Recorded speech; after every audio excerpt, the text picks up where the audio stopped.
Alright guys, in this video I'm going to talk a little bit about ATMs, sometimes what a headache they can be, tips and tricks of how to avoid that, and my story today of what happened while I was looking for cash and getting money out at the ATM. Stick around.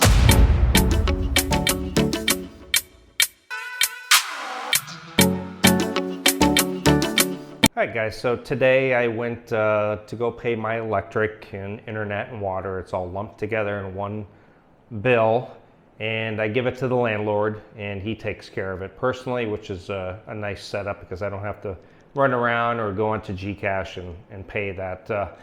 So I went to one ATM, no cash. Second ATM, no cash. Third ATM, no cash. Fourth one had cash.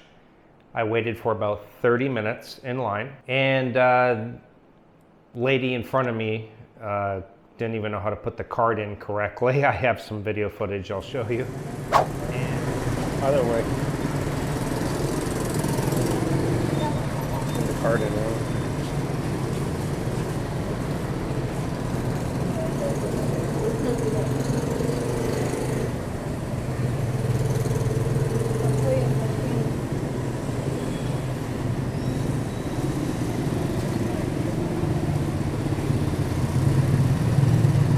Ma'am, the other way. That way, yeah.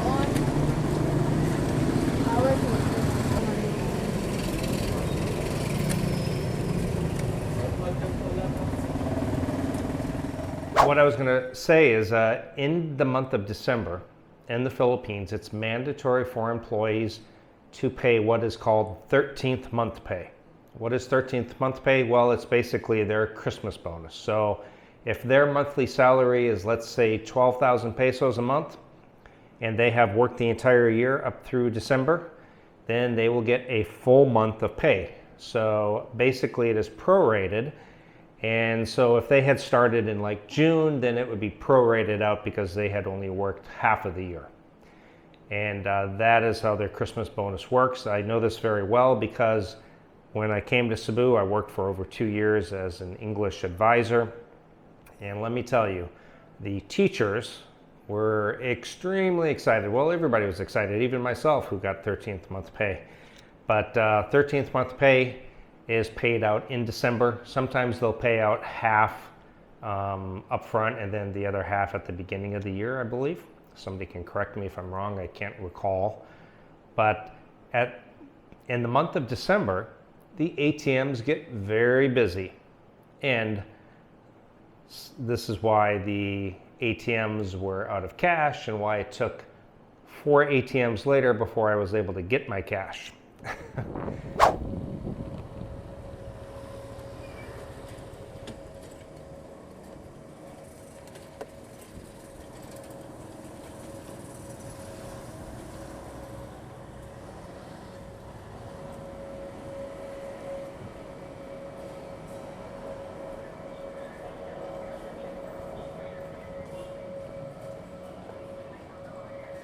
Maybe sir, because there's no money to spend.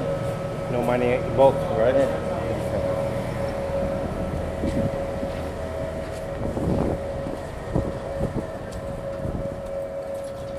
Yeah. Now, I don't know why, but it seems to be the culture here that payday comes around and they all rush to the ATM. So if you go on the 1st or the 15th of each month, and you will notice there will be a lot of ATMs that don't have cash. Why? Because it's their payday. And most Filipinos will go and withdraw basically all their cash, pay their bills, and I hate to say this, but this is quite common in the Philippines. They are one-day millionaires. In other words, they pay their bills and then they go and lavishly go out, and they, not lavishly I should say, but they will go out quite often and they will go and spend money. They'll go out to the restaurants with their friends. They'll go get Starbucks or whatever, you know, things that they wouldn't normally do. And there's nothing wrong with that, treating yourself, nothing wrong with that. I do notice that Filipinos have a hard time saving sometimes. When I was working, I would notice quite often that Filipinos would get paid. You know, the teachers, we had over 1,000 teachers and I got to know their habits pretty well. You know, I would see them on pay periods and they would all be out to eat that day. They would all be, I would go to Starbucks every morning before work, grab my coffee and go into the office. But on the pay periods, guess what? I would see a lot of the Filipino teachers would all be in Starbucks grabbing an expensive coffee. Again, there's nothing wrong with that. There's nothing wrong with treating yourself with something nice on payday. Nothing wrong with that at all. But I also noticed there's a lot of Filipinos that would fall into where all of a sudden, you know, they would be borrowing money from their friends. And I can't tell you, believe it or not, I would have teachers that would come up to me and ask me to borrow money. And I was actually in this high authority position, which I was like, wow, I can't believe they are asking me for money. You would think they would be shy. That'd be like me at my job in the US going and talking to like a general manager or somebody for a loan. You know, you may ask your coworker on the same level, but to ask somebody in a higher position, I always thought was like, wow, you've got some guyons, you know. The other thing, just for safety, by the way, there's a lot of ATMs out on the street here, and they are not in like a little enclosed space. I always try to use ATMs that are inside the mall with security guards around, or they are inside the bank. You have to go inside the bank with the security guard. Try not to go to the ATMs that are just right on the street. You know, too many people can see your business and kind of follow you around, and definitely don't do that at night. I don't advise doing that at nighttime. So today, again, like I said, I went to 4 ATMs. The fourth ATM, I waited literally 30 minutes, and then the lady in front of me was having a hard time, so I had to, I don't know if she's never used an ATM before, but I had to like show her how to, like, I was like, the card is going in wrong, you need to flip it around. Back to the topic on hand, one-day millionaires. That seems to be a common mentality here in the Philippines. They go big. Sometimes they spend money on the festivals, birthday parties and things that are way too extravagant for the money that they are bringing in, you know. And again, this is not a video against making a dig against any Filipinos. I'm simply saying, relaying my experience and relaying how it used to be when I was working here in the Philippines and how many of the teachers would use their money. You know, I don't think any of them really saved. In fact, there were several teachers that I knew that got into these, in the US, we would call them the payday loan places, which have, in some states, have become illegal. And in the Philippines, they have these loans that they take out at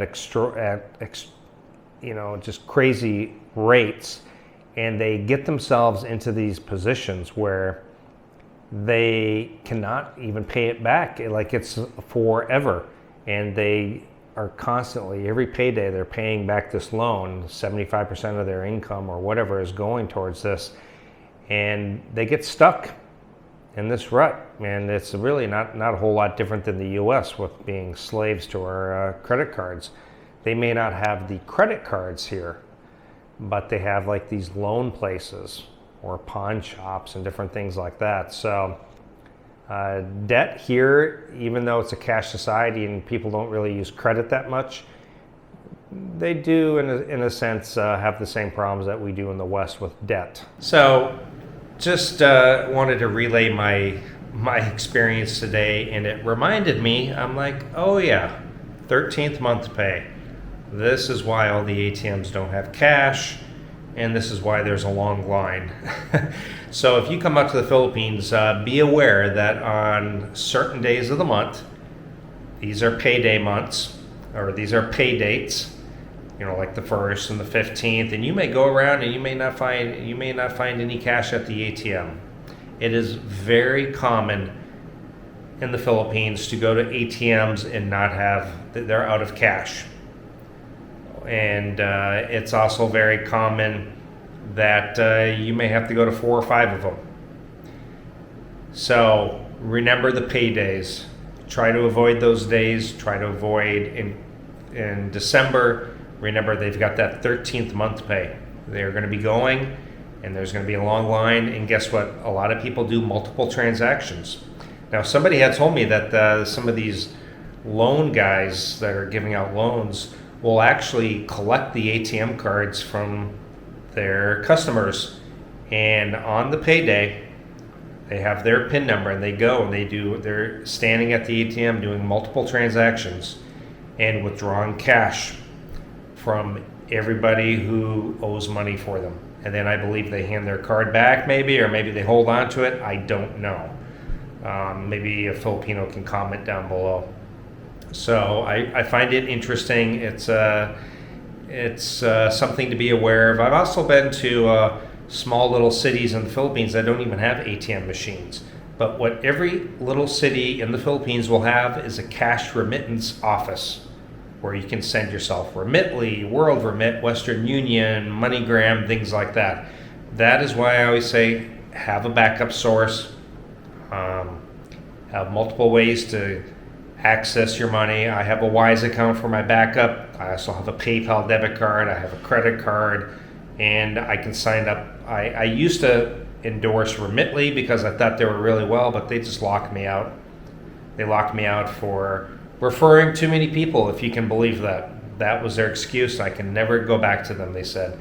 And I believe World Remit is tied to them. So I think I would either have to go through Western Union, MoneyGram, or maybe Zoom or something like that. But anyway, just so you know, have backup sources, and remember, ATMs can be a nightmare here in the Philippines. That's my story. Anyway, hope you guys enjoyed. I'll see you next time. Bye.